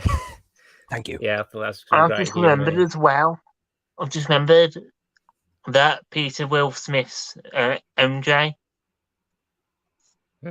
I don't know what you're talking about. I don't know what that means. Peter Will Smith MJ. He slaps her. No, it wasn't a Will Smith slap. It was like a pimp slap. What slap you on? Yeah, so a Chris Brown one then. Well, when he you shouldn't joke about that. When he grabs the security guard and slams him against the wall, and another security guard tries to grab him, and he lamps him in the face. Then MJ's like, "Pete, stop!" Ah! And then he's like, "Go away!" Backhands her, yeah. Oh yeah. Keep MJ's out your mouth. That's when he realises he's in the wrong. Yeah, that's when he goes a bit too far. Yeah. Keep MJ's name out your mouth. Yeah, I mean, it's fine for him to, throw a grenade at his best mate's face, kill Sandman, which I guess it makes sense because Sandman killed Uncle Ben, even though Peter didn't know the full story at the time. Be a bit of a dick and a douche to everyone. The thing is, something that really throws me off with Spider-Man 3 is like, this venom is meant to make you toxic and angry. All it did was make Peter Parker like a psychopath, like with all the outside of a store. Oh, apparently, I'm not sure whether someone said emo hair, that was rubbish. That was so someone said this. I love emo. So what were you going to say? No, I don't know whether someone said this in a video or they might have been referring to. They might have been watching Spider-Man 3 with the director's commentary and whatever, and the people talking while the film's on. I don't know whether he said that that's that part where he's like dancing and whatever, and whatever is like is what he is like what how Peter thinks a cool person is or whatever or something like that. I don't know, or like his idea of a cool person. I think that's kind of why it's weird as well. That is a moronic excuse for a shit arc. Bunny Maguire is very, very cool. It's just nonsense. I know. I get where he's coming from, but what cool person has ever gone?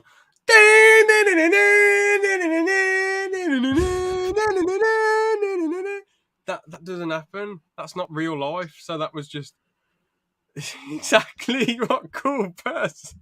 What cool person? What cool person does that? Like, Sam Raimi must have been off his head and just wanted to do it for a laugh. Or if he genuinely thought that was a good idea, then that's really weird and puzzling. I don't understand. Well, of course, as we know, at the same time, he was Sony were interfering, weren't they? The higher ups were interfering with the film, and he had to change the script because they wanted more villains. They wanted Venom in there, and he only wanted to have 2 villains or whatever, didn't he? And so it was kind of like, well, yeah, it's like a well-known thing, I guess. But I didn't know. But I think if we had Spider-Man 4, it would have been cool to see what a Vulture would have looked like. What were they planning that if they weren't going to do the Amazing Spider-Man? Yeah, Spider-Man 4, it was a big Vulture. Oh, okay. Yeah, I think Spider-Man 4 was going to come out in 2012 or something when Spider-Man came out, and then I think Tobey Maguire and Sam Raimi had signed the contracts, I think, to come back or something, or they were going to, and then they're going to, yeah. But I think Sam Raimi didn't want to come back because I can't remember what it was, but he didn't want to sort of be in the position he was in with Spider-Man 3 because they were like the studio was interfering, and that's to change the script for Spider-Man 3 and add like Venom in and adapt the story, and that's why it's kind of a bit. I think it was the same with Amazing Spider-Man as well. They wanted to like a whole cinematic universe, kind of what they're doing now with the Sonyverse and things like that. They wanted to do something like that. Okay. But yeah, I mean, at the end of the day, I had no idea. I guess I have a bit more sympathy for him. But I think what they should have done was like just have Goblin Harry as the villain. Maybe like he tries to ruin New York, and he could be letting prisoners out, and there could be a big riot. And in the end, he realizes shit. Like maybe in his mind, he could think to get back at Spider-Man, I'm going to undo all his good work. I'm going to fuck everything up for him. And that would have been cool. Then in the end, he realizes shit, I fucked up, and he could like sacrifice himself or something. That could have been decent. Like maybe it could have just been him like tormenting Spider-Man throughout the whole film, then making New York go up in anarchy. Then like in The Dark Knight Rises, when like there could be loads of like criminals fighting, and then Harry and Peter throw down, and it's epic. That would have been quite cool. Maybe. No, I think. At the end. Sorry, go on. I was going to say, because there were 3 villains in Spider-Man 3, weren't there? Because there was Harry, Sandman, and Venom. Eddie Brock, and yes, there's those 3. Whereas I think he only wanted 2, which I think would have been Harry and maybe Sandman. I think. Yeah. Which had been like there were only been 2 in the last 2 as well, hadn't there? I think, or 1. Mm-hmm. So there's that. But what was I going to say?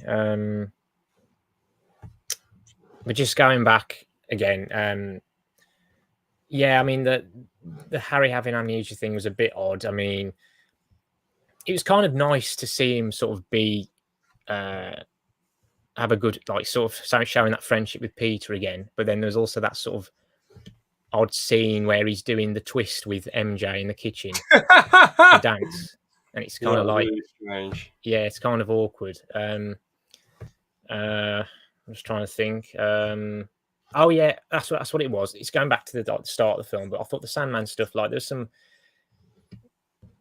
interesting stuff in there. But I actually thought though that the actual like the scene where Sandman sort of being born in the sand, I thought that was well done. Yeah. And I thought that was kind of moving, to be fair. Because it kept like the sand sort of kept like he was trying to sort of come out, wasn't he, or whatever? I don't know. Yeah, and grab the picture of his daughter. I think, I thought that was moving. And then I'm just trying to think what else.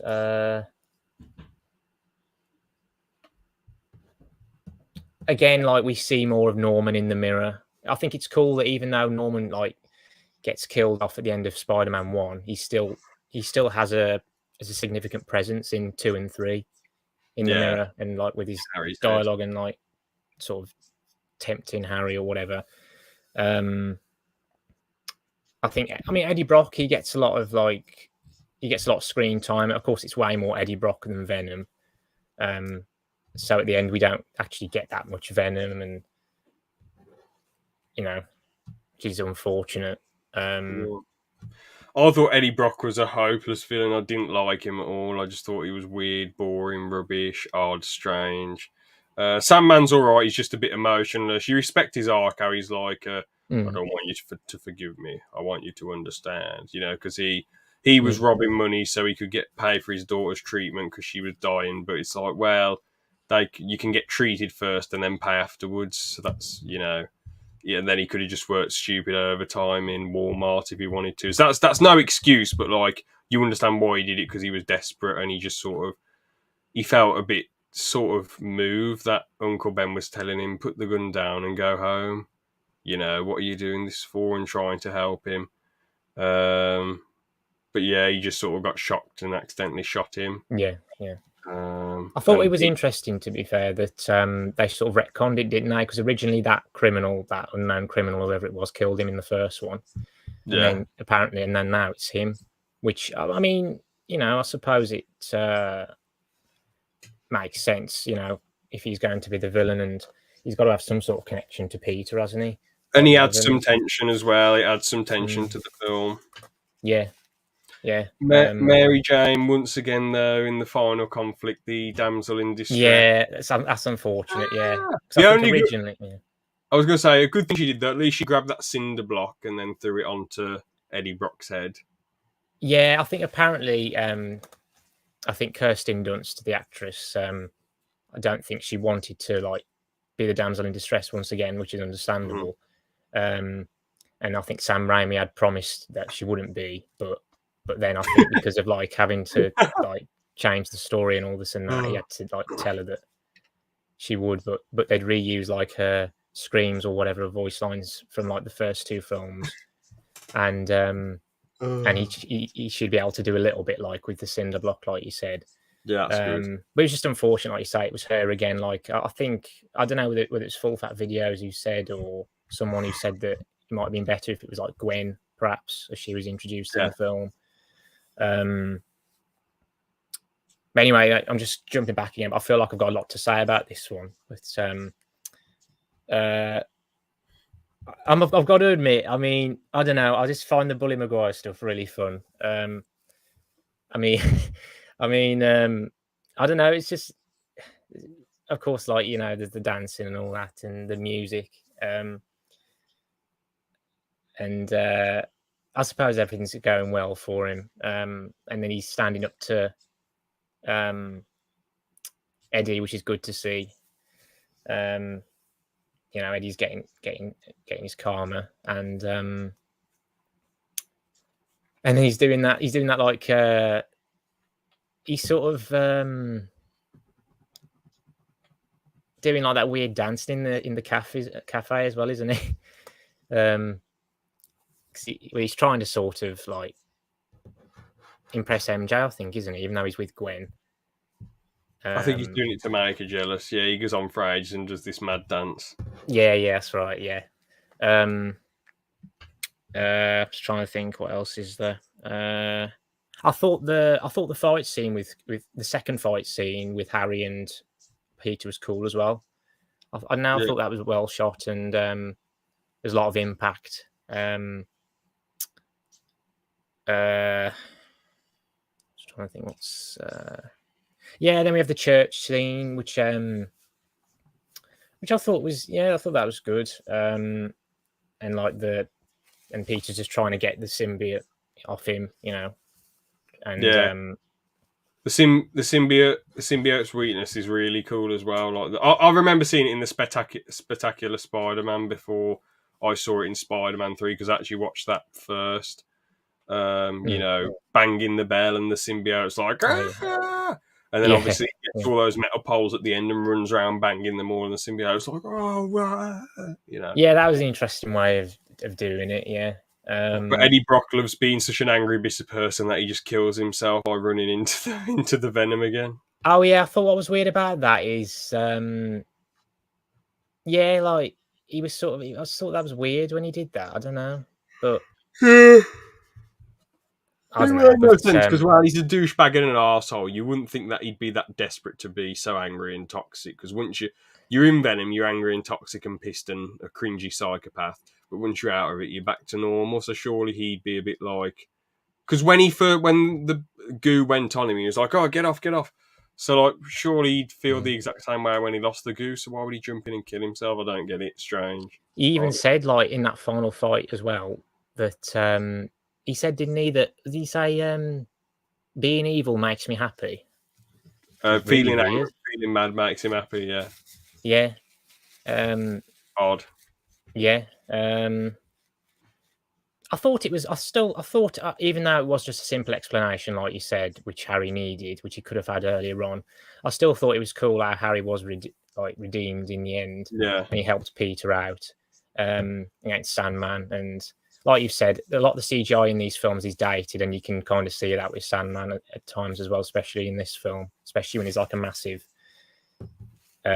Sandman. And he looks like a rubbish version of the big gingerhead Gingy in Shrek 2. The big gingerhead. Yeah, that's true. Yeah, because it's like you're looking at a shot of that CGI Sandman, and then you're moving back to Peter with no CGI, and it's sort of like, it's almost like the difference is night and day. I don't know, but I guess they had to do a lot of CGI in that film, didn't they, for Sandman as well, and all the sand.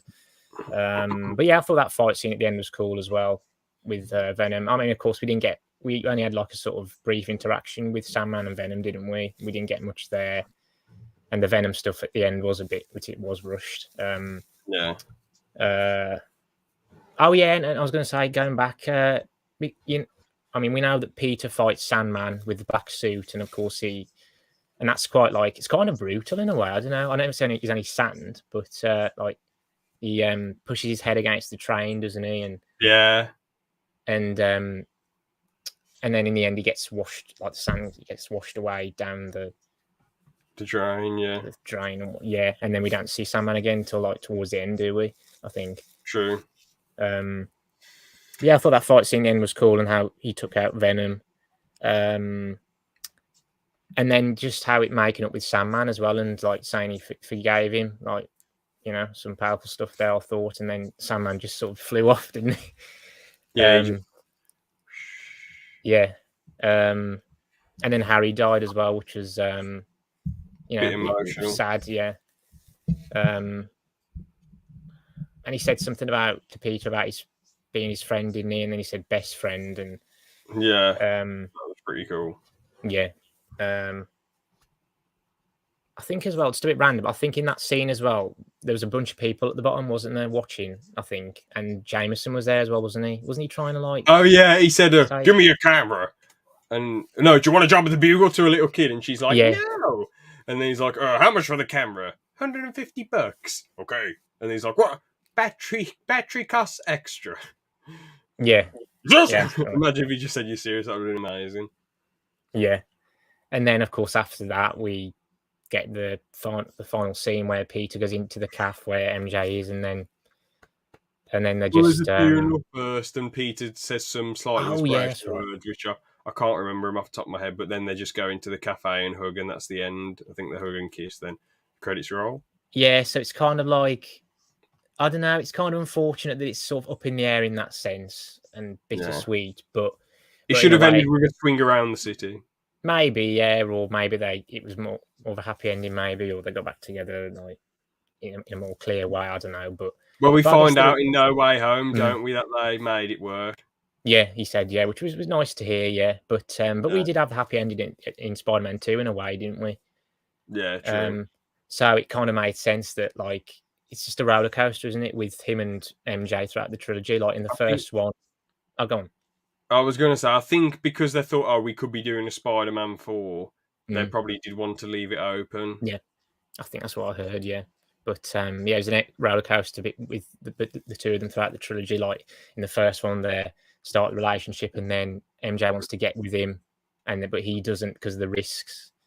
He wanted to keep his identity a secret as well, and not telling her.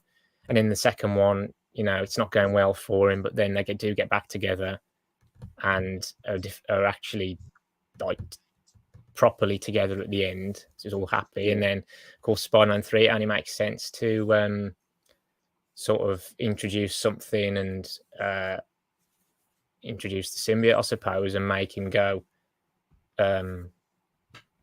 make him sort of do bad things and actually, he's sort of done some bad and questionable things before, but like it's almost like they take it to another level in Spider-Man 3 in a sense. I don't know. And he said to Sandman at the end, didn't he, that he's done some terrible things, because like Sandman did as well, and yeah, they left it up in the air at the end, but I guess that kind of made sense too because of everything that's happened, and they're going to have to just work it out, which they do. So, what rating my thoughts really? What rating would you all give it then?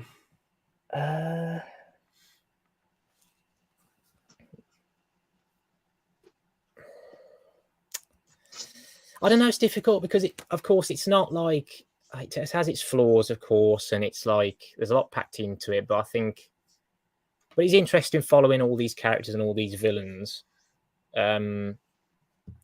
I think there's some good stuff in there. I don't know. I'll probably honestly give it like an 8.5, to be honest. Well, each to their own. I strongly disagree with that. I'll give it like a 58%. Bully Maguire was rubbish. Story was pretty mediocre. Too many villains. It didn't really feel like an end of any person thinks Bully Maguire is rubbish. George, in the entire world. It's cack. It's just odd. Like they should have made him more aggressive and toxic. Yeah, it's funny to laugh at, but like if you try and have a proper decent Spider-Man story, this isn't the way to end it. It's like that would be like a silly parody or a joke. You know, at the end of the day, I found that really odd. Too many villains. The villains were quite boring as well. Spider-Man's arc throughout the film, it's just sort of like shit he went through in the first one. Don't go out for revenge. Be good to people. Oh, okay, pretty naff arc. So I'll give it like a 58%. It's not the worst thing ever. You can laugh at it. You know, it's sort of like it's so bad it's good and you can sort of enjoy it. But I just found it kind of boring and weird overall. And George, that is really worrying that you have that picture of me still saved. I just check it's something, that's all. Could you at least like change the profile picture just because it's a bit odd to have me as a kid on there? So Liam, you give it an 1,000,000 out of 10. No, an 8.5. George, what would you give it? How's that one? Yeah, do what you want. What would you give it, George? Now, Bully Maguire makes me want to go really high with my score.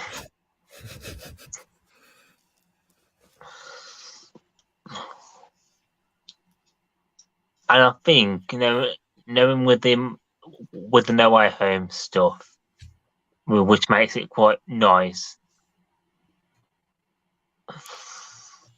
but Bully Maguire's going to make it up to a 8.5.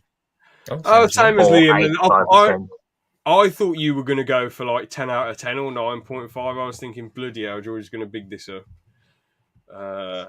No, Peter Time gets you 10 out of 10. Yeah, I guess. Well, I guess on to question of the day and then George's addiction. So the question of the day is, if you had to have a part of your body hair lasered off, what would you pick? Part of your body lasered off? No, part of your body hair lasered. Oh, body hair. I'll pick my head dead. Yeah, so like for me, I go for back hair. I don't see the point of having back hair. That's what you'd have lasered off? Your head hair. No, I'm on about what you have lasered off, not what you make me have lasered off, George. Oh, okay. That's probably my leg hair. Why that? What? Just you don't see the point of having it's that hair? Hairy. Okay. Well, it's just a lot of hair on your legs. And what's that hair for? On your legs? It was, I guess, in caveman times, it was meant to keep us warm. Yeah. It wouldn't make much of a fucking difference because with all my leg hair, I can't go out in the winter in shorts and feel fine, so it wouldn't have made that much of a difference. You still would have froze your bollocks off in the caves and the ice age. So. Yeah, and you got more than me with leg hair. Well, I'm one of the hairiest people in the world, so. Yeah, you are. If I didn't shave my forehead, I'd actually have forehead hair. Like why you shave your forehead? Yeah, because I've had forehead hair grow there. Wow. So what's so funny about? So you think it's best to go around with like hair on your forehead like a lunatic? well, honestly, I show my forehead. Well, because there's no forehead Fine. hair there. Yeah, no.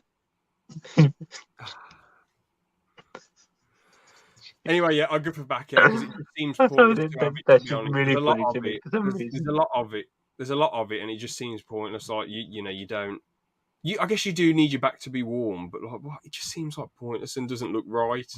You know, I don't know how to explain it. It just feels irritating on your clothes. So that's why I go for getting my back hair lased if I had to pick something. What would you go for, Liam? I don't know, because now you've said it, maybe back hair. I don't know. I don't know with. Yeah, I think I'll just say back hair then. Yeah. Yeah, don't Wait, I was blame going to Yeah. get a Brazilian wax instead. The point of this is if you had to have it done, not what do you want done. I don't want any of my hair lasered. I prefer to shave my back because you never know. You could need the back hair in the future. You never. Or just wax your back. I prefer shaving it. I don't want it. I don't want to grow my hair so much that I have to have it waxed. I just prefer shaving the back hair. So. Or to get. That could be a video. Actually, What? Well, at the Brazilian wax video. Well, no, that was your really scary idea, which you should have saved for George's ideas. Actually, yeah, save it for George's ideas if we ever do that again one of the days, because that was a worrying, silly idea. What we could do it for takes over 4. Well, we're not actually doing that. You're not physically We might as well say, basically, George's idea was to wax all of us from head to toe.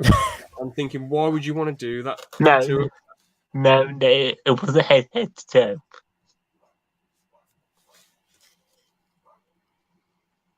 Oh, is it just like But that wouldn't be allowed on YouTube, waxing people's arses and scrotums. Wait, no. Wait, where's that come from? I thought that's what a Brazilian wax meant.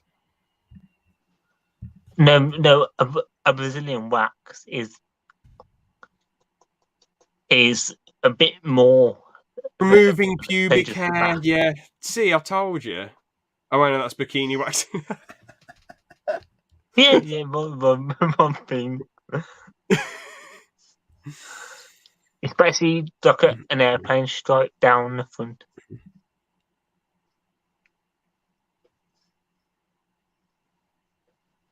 Where's Brazilian wax? Can you just explain it, George? Just don't go on images.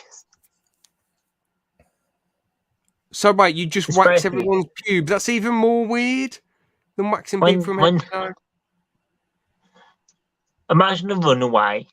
Oh, for fuck's sake. That's basically it. I don't even... Well, why would you want to do that to all of us? That makes no sense. Wait, no. I think we need to get back on... And also, you're not even a trained professional. I wouldn't want it done anyway, but you're not a trained professional. And I wouldn't want one of my friends doing that to me. That's ridiculous. I could print out of a certificate if it made you feel better. Print off a certificate? That means nothing. Yeah. Anyway, let's just move on. And get a wax proof. That was ridiculous. That was ridiculous. Let's just move on to George's addiction. I've had enough. So, my favourite show is Zombieland Saga. Yeah, Zombieland Saga, yeah. Well, you don't know what my second favourite is. It's that weird Henzuki thing. It's all that 5-on-1 high school DxD. No, none of them. Are you sure? Quintessential quintuplets. Oh, you've mentioned that before, but I didn't think that was your favourite. Yeah. Yes, it is. Well, I've basically had some artwork and other little bits and pieces, so you're going to have to try and guess how much. So first, you have this, which is a blind bag. What? I was just looking at quintessential quintuplets, and it just seems like the exact show that you watch. But yeah, go on then. What does that mean? Well, just anime women who don't look 18 for some scary reason. Well, they are. Well, you say they are, but some of the stuff you posted in the NSFW, I'm quite concerned because some of those characters were. Yeah, compared to what you've done in the past. What have I done that's bad? I think I put like hello. We're not talking about that. We're not talking about that. No, but they're all jokes. So, What I put was a joke, and it was adults. It was consenting adults. how do you know? Were you there? Because there's a disclaimer at the start that, oh, for God's sake. There you go. I have to put a disclaimer. Okay, back onto my segment. So, George is an actual delinquent and a felon. I'm getting up clips from consensual videos. So, George, you're an idiot. You're an idiot. Get rid of that photo now. What that photo? No, you put a picture of me like this, and George just. You did it again? No, I go like this, but then Haykill rubs some black stuff on there. So. Can we carry on now? Go on. So you can get these little blind bags with the characters in, and there's one of them there. Yeah. Kept it in the bag, so that's the one. And then I had a few bits of artwork done of 3 of the characters. I couldn't find the other 2. But so you got that one. Mm-hmm. This one. Yeah. And that one. Okay. Can you see it? Mm-hmm. So them 3 art pictures and the blind bag. Make your guesses, boys. Ooh, that's a really good one. I just want to say, sorry, I was going to say, do you only get one figure in those blind bags? Yes. Yeah. It's one figure box, basically. The thing is, as Liam won the last one, I think I deserve to go first. You absolutely steamrolled everyone in the last one, so I'm going to go for £43. Okay. I think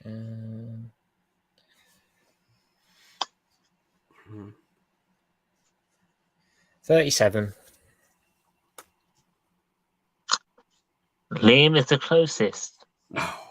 Yes, again. 35 quid. 25 quid. Well, damn, that was quite cheap, isn't it, really? Bargain. Yeah. So these were 6 quid each. I thought it'd be a bit more. Which I thought was quite lucky. Bloody hell. And then that was 7. Well done, George. Master buy right there. Are they worth more now than those art drawings? I've only got these this week.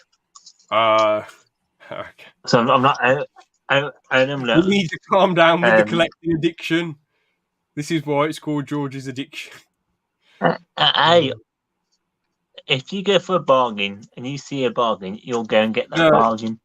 To be fair, that from what you've shown there, that is a bargain. I'll give you that one. Yeah, quite big as well. You can see compared to my face how big they are. Yeah, it's just a shame I couldn't get the 2 other quintuplet.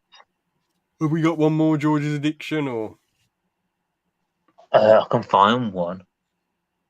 Give me 1 second. I'm turning off the camera. So yeah, I don't mind just doing 2 rounds. So instead of 3.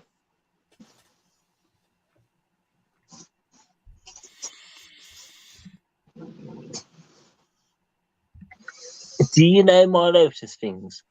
No. Actually, no. Don't worry about that one. I don't know what one of the things is. I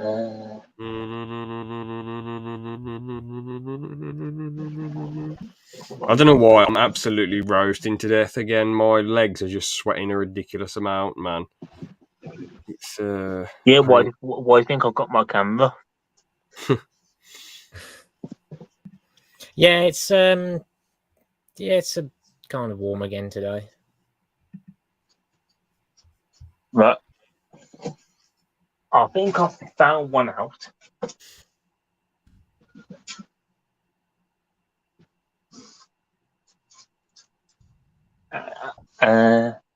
Just give me a minute.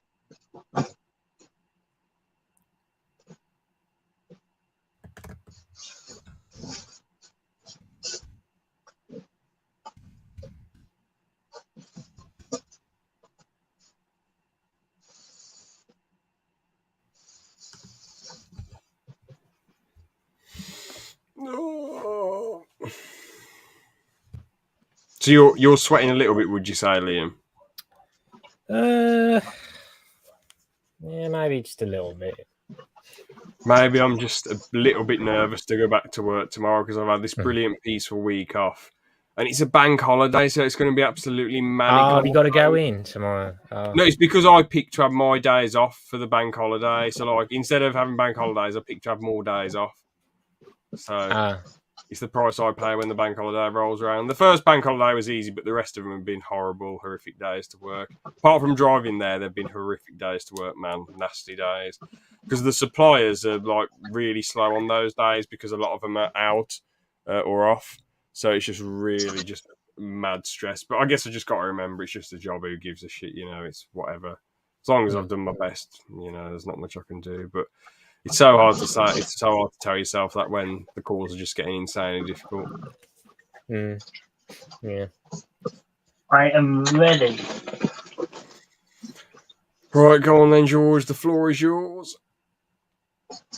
So, did we do my Hero Academia Funko Pops I can't remember. before? I don't think so. Well, if we have, this is my updated version. Oh, okay. Nice. So, I'll start and go through them all one by one. So, we've got that one first. Right. This one. Cool.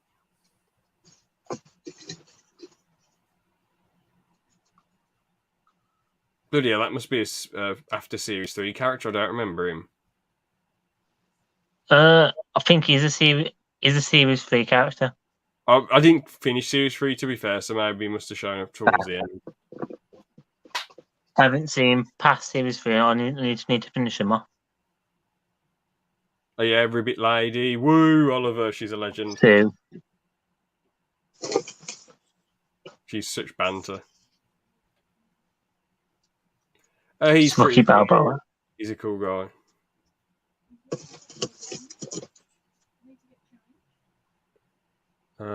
Is that Bakugo? No, he's the metal guy. Who is? Basically, the metal version of him. Oh, I can't remember the metal man. Damn. No.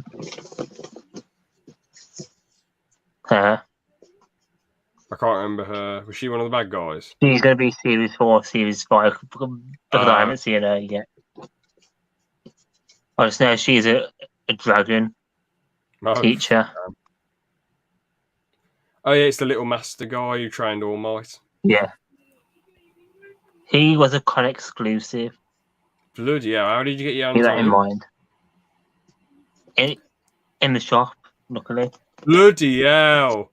Did you get a bargain on him, or did you have to pay a fortune?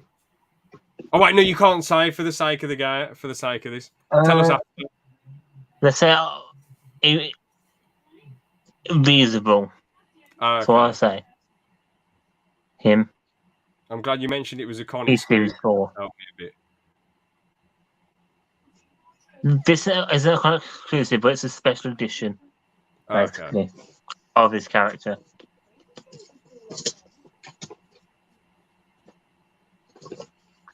Damn, how many are there? Oh, it's the invisible lady who... A Raku. No, she's not invisible. She can float. Oh, sorry, float, yeah. The invisible one's invisible all the time, ain't she? How many are there? There's loads. Oh, I think there's... I'm gone. George's addiction. That's why we had to wait like 5 minutes. Probably about 25. Oh, for Bloody God's hell. sake! God, I've got to go. I'm gonna get up early tomorrow. Oh God. I've only got 4 there, really. Okay, go Okay. on then. So, Emmy, Momo, Hey, she's really and finish off with the man himself, cool. Deku. Midoriya. Oh wait, what? It Who is is that? Deku. It is Midoriya. Really? That must be like a Series Yeah. 4 version. Series 5 version. Damn, so he changed. He goes through a transformation. I think this is 1,000 Deku. Okay. I'm gonna guess And all that's that combined probably costs 125 quid. 125. Yes. Right. I'm going to say 171. 171. Mm-hmm. 225. Oh! Damn, so that was quite a bit more, but I thought... That's why I asked you, James, because I thought you said 225. And I thought, oh, he's got that spot on. Imagine. Oh, Yeah. Liam's the king of this George's addiction. Bloody hell. I mean, a lot of pop figures that are like at least £10, aren't they? £10 each, a lot of them. And then you said about the Comic Con ones. That's got to be like, I was thinking that might have been like, I don't know, Well, you've got the 25 or something. new series of figures coming out in September, I think. I thought the Funko Pops varied in price depending on like how They can, yeah, but a lot of them I've seen tend to be like at least £10. I think. Yeah, well, I got the Comic Con one for 20. Oh, 20. Okay. Yeah. Cheaper than I thought. Which was good. How much is it worth? I found him on the same day as the metal one. George, how much is it worth now is the question. I only got him about a month or 2 ago. Yeah, but if it's a con exclusive, it's still going to go up in value pretty quick. Look it up. See what it says. Funko Pop Gran Torino. Gran Torino.